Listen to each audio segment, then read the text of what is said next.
ভোরের আলো ফোটার আগেই হাজার হাজার শ্রমিকের পদচারণায় যে শিল্পনগরী মুখর হয়ে উঠেছিল, বাংলাদেশের সেই গর্বের পোশাক খাতের আকাশে যেন দেখা দিয়েছে কালো মেঘের ঘন ঘটা। অর্থনীতির চাকা সচল রাখার যে কারিগররা বিদেশের মাটিতে মেড ইন বাংলাদেশ ট্যাগটিকে এক অনন্য উচ্চতায় নিয়ে গিয়েছেন, সেই কারিগরদেরই পিঠ যেন দেয়ালে ঠেকে গেছে। বিশ্ববাজারের অস্থির সমীকরণ আর অভ্যন্তরীণ ব্যয়ের চাপে টালমাটাল হয়ে পড়েছে এই সুইসুতো সাম্রাজ্য।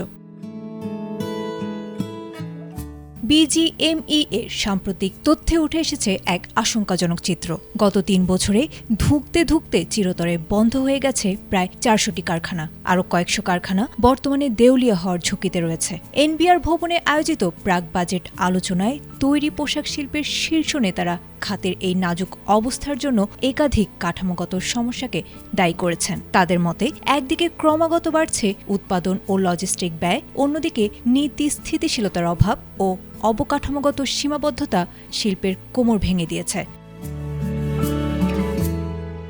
পরিসংখ্যান অনুযায়ী ২০২৫-২০২৬ অর্থ বছরের ফেব্রুয়ারিতে গত বছরের তুলনায় রপ্তানি আয় কমেছে প্রায় ৩.৭৩%। ঋণের চড়া সুদের হার ১২ থেকে ১৫%, গ্যাসের দামের আকাশচুম্বী বৃদ্ধি ২৮৬% এবং বিদ্যুতের ক্রমবর্ধমান মূল্য ব্যবসায়িক পরিবেশকে অসহনীয় করে তুলেছে। এর উপর যুক্ত হয়েছে বন্দরের বর্ধিত ট্যারিফ ও রপ্তানি প্রণোদনার হ্রাসের চাপ।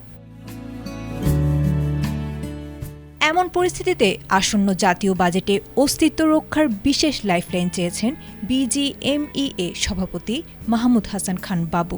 সংগঠনটির দাবিগুলোর মধ্যে প্রধান হল রপ্তানির বিপরীতে উৎসে কর ১% থেকে কমিয়ে ০.৬৫% করা এবং তা আগামী ৫ বছরের জন্য স্থায়ী করা। এছাড়া নগদ সহায়তার উপর ১০% আয়কর অব্যাহতি এবং সোলার প্যানেল আমদানিতে শুল্ক সুবিধার প্রস্তাব দেওয়া হয়েছে। পোশাক খাতের এই মন্দাভাব চলতে থাকলে তা সামগ্রিক রপ্তানি বাণিজ্য ও জাতীয় অর্থনীতিতে বড় ধরনের ধস নামতে পারে বলে আশঙ্কা সংশ্লিষ্টদের। এখন দেখার বিষয়, আগামী বাজেটে এই সংকটের সুই দিয়ে সম্ভাবনার নতুন কোনো নকশা সরকার আঁকতে পারে কিনা।